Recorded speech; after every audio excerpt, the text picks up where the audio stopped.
ноогоон торгон дээлэрэн хичнээн чижил гоёлоодоо нартай сартай хорвоодоо хичнээн чижил амьдралаадаа гоёлон өмсөн ээжимэн гонхож явсан нь саяханда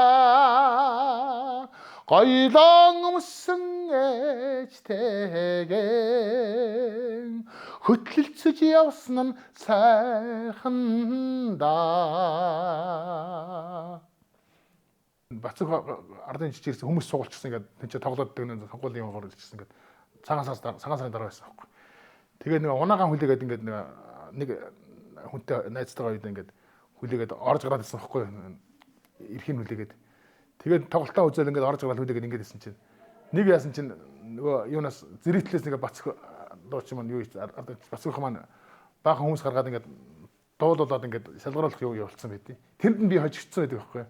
Тэгээ тэр тухайн үедээс амар харамсчихсан байхгүй. Би ядаас өөрийгөө тэр хүнд сонсох байсан амар том боломж байсан. За сайн байцгаана уу. За би дуучин Гамбатын Машут гэж дуучин байна. Уранга аймгийн Хужирт сумын угуул. Уранга аймгийн Хужирт сумдаа төрж өссөн. 2004 онд хөгжим мужийн консерваторид илсэн орж 2009 онд дуулаач мэргэжлээр төгсөөд одоогоор ингээд хуваараа уран бүтээл хийгээ явж байна. 2009 онд төгссөн жилээ хөдөө мал дээр байж хагаад 2010 онд орж ирж Улаанбаатар хот дээр орж ирж Монгол Улсын ардын жижигчин Бацаг бахтар ирж уран бүтээлийнхаа гарааг эхэлж уран бүтээл хийж ирсэн байгаа. Одоо миний аав бол одоо сайхан уртын дуучин Нутаг усандаа бол уртын дуучин хүн байсан. Аав минь одоо тухайн үед социализм үеийн нөгөө уран сайханчдын уралдаан гэж болдог шүү. Тэрнээс одоо сумаас оруулдаг байсан. Тэгээд тэнд одоо Уранга аймгийнхаа хэмжээнд болсон уралдаанд 2 удаа төрүүлж ирсэн. Уртын дуугаар тийм хүн байдаг. Тэгээ аав маань бол уртын дуучин морь үйдэг, уяач ийм хүн байсан. Тэгээд ааваасаа бол бас одоо ингэ дуучин болох хэрэгтэй. Тэгээд миний бүр одоо яг дуучин болох мөрөөдлийг бол одоо Монгол Улсын ардын жижигчин Бацаг гэж энэ гайхалтай дуучин хүнийг дуурайж багасаа даган дуурайж дуулдаг. Энэ хүн дуучин шиг дуучин болох юмсан гэж хүсэж мөрөөдж явдаг байсан. Тэгээд энэ мөрөөдлөөр одоо дуучин болсон. Гэхдээ хожуу хойно дуулаачийн сургуульд орсон. 2024 онд би одоо 23 4-тэй залуу хэлээ. Тэгээд цэргийн албан хаагаад хөдөөнөө мал дээр мал малж жагаад гинт одоо манай аав талын маань нэг ихч одоо дуучин болгоё хот руу авч явъя гэдэг. Тэгээд одоо ирж хотод ирж хөгжмийн консерваторид ирж дуулаачийн мэргэжлээр суралцаад 5 жил сураад нэгээд дуучин болсон байгаа. Миний яг одоо төгссөн сургуулийн одоо дуулаачийн багш бол Монгол Улсын гавьч чинь Туул гэж юм байдаг. За мэдээж одоо багасаа ингээд дууг нь дуурайж дуурайж одоо ингээд энэ дуучин шиг дуучин болох гэсэн хүн бол Монгол Улсын ардын жижигчин Завхны Бацаг гэж энэ одоо алдартай дуучин хүн байгаа. Тэгээд Бацаг бахтайгаан бол би одоо 2009 онд сургуулийн төгсөөд анх одоо очиж танилцж одоо ингээд таны дуу дуулд юм аа би одоо ингээд тань шиг дуучин болохыг хүсдэг юм аа гэж одоо анх өөрийгөө танилцуулж гэж очиж байлаа ингээд танилцж байсан.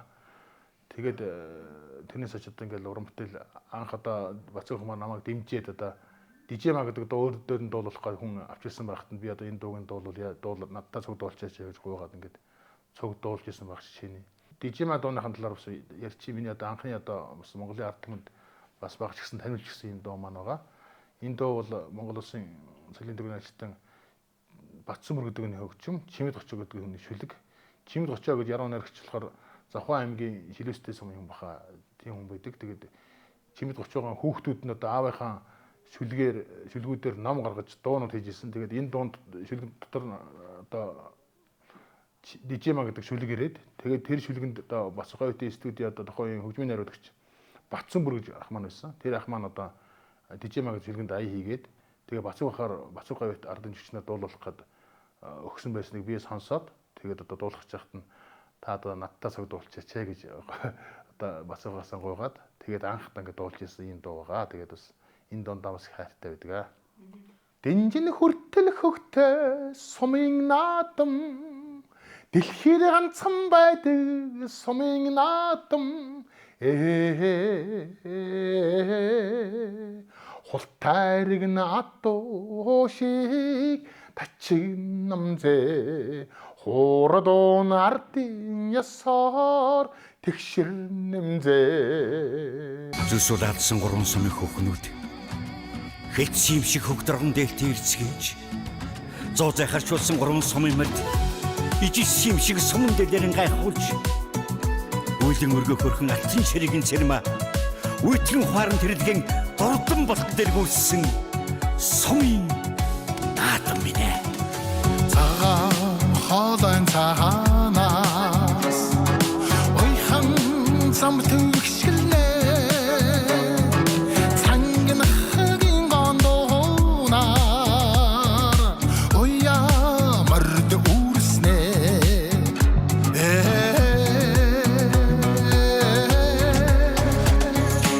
инжин хүртэл хөвтөс сумын наадам дэлхийд ганцхан байдаг сумын наадам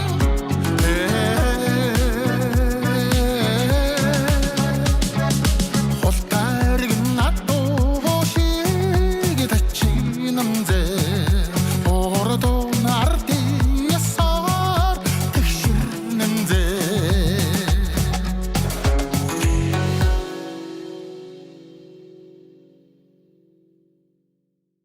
Энэ сумын наадам гэдэг одоо 2004 онд чинь баахан сумдуудын ой боллоо шүү дээ нөгөө 100 жилийн ойнууд болоод тэгээ баахан ой болох ингээд би одоо Уранчин говьтын маань нөхөр одоо Хатна гэдэг Хатанбаатар гэдэг дуучин байдаг шүү дээ манай найз байгаа. Тэгээд Хатнатайгаа хоёулаа ярьж авахгүй одоо энэ жил ч одоо баахан ойнууд болох нь одоо ойд дуулах дуутай болох юм да гэд ярьжсэн байхгүй. Тухайд манай сумын ой ус болжсэн л да. Тэгээд ойнуудаар дуулах дуутай болохоос ингэ ярьжсэн. Тэгээд тэгсэн чинь Хатна маань чи тэгвэл юу яачаач сумын наадам гэдэг дуу хийчихээч гэдэггүй юу. Тэгээд Монгол Улсын соёлын гавь сэтгэлтэн гүрэ зурх руугаа яриад та над нэг сумын наадам гэдэг шүлэг хүчээд гэж дууны шүлэг хүчээд гэж би нэг сумын наадам гэдэг дуу дуулгаарна гэж хүсээд тэгээд гүрэ ах маань тэр даруйд нь шүлгийг маань хийгээд гисэн. Тэгээд би Монгол Улсын урлагийн гавь сэтгэлтэн Бадарчин Бямбэр гэж одоо манай Өрөнгө аймгийн Хожигцмын нутгийн ийм хүн байгаа. Тэгээд Бямбэр хатаа ингээд гүрэ хасаа ийм шүлэг авлаа. Тэгээд энд ай хийгээд өгчээ гэдэг. Бямбэрх маань тэр дөрөд нь дорн гаргаад гисэн. 2024 онд баггүй юу тий. Одоогоос 2 жилийн өмнө. Тэгээд явсаар гад бас нэг жоохон тохироо өрдөхгүй одоо мөнгө сан хөгийн дээр жагаад нөгөө дуугаа хийж чадахгүй юм одоо чи хавар эртөө гарцсан байсан. Цагаан сарын дараа байсан баг. Тэгээ явсаар гад бүр цаг тулцдаг байхгүй 6 сар гаргаад. Тэгээд 6 сарын хэднээр ч илээ дуугаа хийлгээд тэгээд 7 сар гаргаад клипэндээ зургалтанд авалтанд яваад тэгжээтэл нөгөө сумын ойдууд чинь бүх юм згсээд явшлах явах. Тэгээд тэр үед тэр жилдээ бол тэгээд дуу маань бол олны хүртэл болж чадлагүй өнгөрсөн. Тэгээд одоо сая өнгөрсөн энэ 25 хонд бол нэлээ бас 100 энэ 100 бол нэлээ бас олны хүртэл болох шиг боллоо. Тэгээд баяртай байгаа энэ сайхан дунд таамс. Энэ хоёр гайхалтай том урлан гавь сэтгэлтэн гавь соёлын гавь сэтгэлтийн хоёр сайхан хүнтэй бас ийм сайхан дуу уран бүтээл хийж бас олны хүртэл болж байгаа баяртай байгаа. Сүүлийн үед харин надаа залуучууд одоо тэгдэг болсон мөлий. Өөний сумын наадамд болдог ах байж тэгэл тэгдэг. Урд нь бол дижима гэж тэгдэг байсан байхгүй юу. Тэгээд дижимаг доог би их сондоо хүүхдүүд их яд юм л тухайн үед явж хахад нэг хүүхдүүд одоо ингээд нэг 20 мөрн орчим насны хүүхдүүд их тэр чинь тухайн үед нэг 10 жилийн ангийн баг ангийн ч юм уу хүүхдүүд явсан байгаа байхгүй. Тэгэл би нэг 2-3 одоо тийм жоохон залуучуудад тааж ирсэн байхгүй. Тааж дууч юм зү тэгээд би ч тэднийг танихгүй жодоо шүү. Одоо нэг жанр өөр юм чинь тийм ээ. Одоо та нарын сонсож байгаа юу чинь өөр болохоор танихгүй гэж боддог хгүй тэгээ яхаар намайг чи яаж мэдчихээн гэхээр дижимаг дуу гэж бид нар багтаан бий дуулдаг байсан тэргээл сонсдог байсан тэргээ ярьдаг байхгүй. Тэгээд тухайн үед ер нь бол их хүүхдүүд их сонсдог дуу юм билээ. Тэгээд ганц нэг удаа хөдөө орнот тоглолтоор явж байгаад энд тэндээс усчээд бас манай суманд ирэх үед тэргээл хүүхдүүд төр тухайн үед тэгдэг байсан байхгүй. Тэгээ хүүхдүүд их сонирхолтой дуртай. Ер нь жоохон бас дуу нь болохоор клипийн бас нэг жоохон тийм хошим ихтэй хийгдсэн. Тийм болохоор бас тэгж яа гэм лээ. Үрээн гойсон ээж гэж нэр өгсөн учир нь болохоор миний дуу байдаг. Монгол Улсын соёлын тэргүүний ажилтан Болорцмын эзэн яруу найрагч Баянмөнхийн Болорцсон гэж яруу найрагчийн шүлэг Монгол Улсын урлагийн гавь сэтгэлтэн Жамин гэдэг хүний аялгау Үрээн гойсон ээж гэж дуу байдаг. Энэ дуугаараа одоо тоглолтыг маань зохион байгуулж байгаа хүмүүсээр дуунаас уран бүтээлээс сонсож байгаа. За энэ Үрээн гойсон ээж гэж нэр нь гоё юм байна. Тэгээд энэ дуугаараа нэрлээчээ гэдэг ингээд яасан. Тэгээд энэ дуугаараа нэрлээд юм сайхан тоглолтоо хийж байгаа.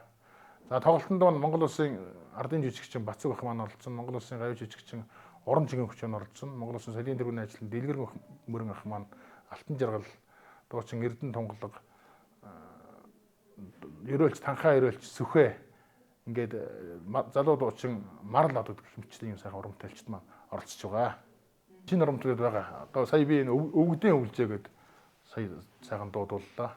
Одоо Монгол хүн бүхэн одоо өвгдөг дээдс өвлжээгүй хүн гэж байхгүй бах тийм ээ. Хүн болгон мэдээж өвгдээсний өвлжээтэй байж байсан шүү дээ. Өвгдийн өвлжээ гэдэг энэ Төв аймгийн Мөнгөн мөрд сумын малчин залуу байгаа. Өвгөний зохиосон өвгдийн өвлжээ гэдэг дуу бас дуулахт энэ бас сайхан дуу болж байгаа гэдэг.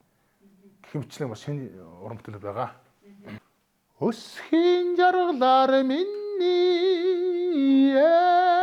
ээжи үр намайг гойсон юм да. Өөрийгөө мартаад миний ээжи үзэгслэн гон гэсэн юм да. За баярлалаа. Ингээд 3 сарын 4-нд болох Үрээн гойсон ээж тоглолтод маань та бүхнийг өргөнөөр хүрэлцэн ирэхийг урьж байна. 100 түүчэлэх 100 мэдээ сонин цаасан хэвлэл болон цахим хэлбэрээр уншигч танд хүрч байна. Иргэдээ өмөөч өвчин. Үндэсний өдөр тутмын сонин 100 мэдээ.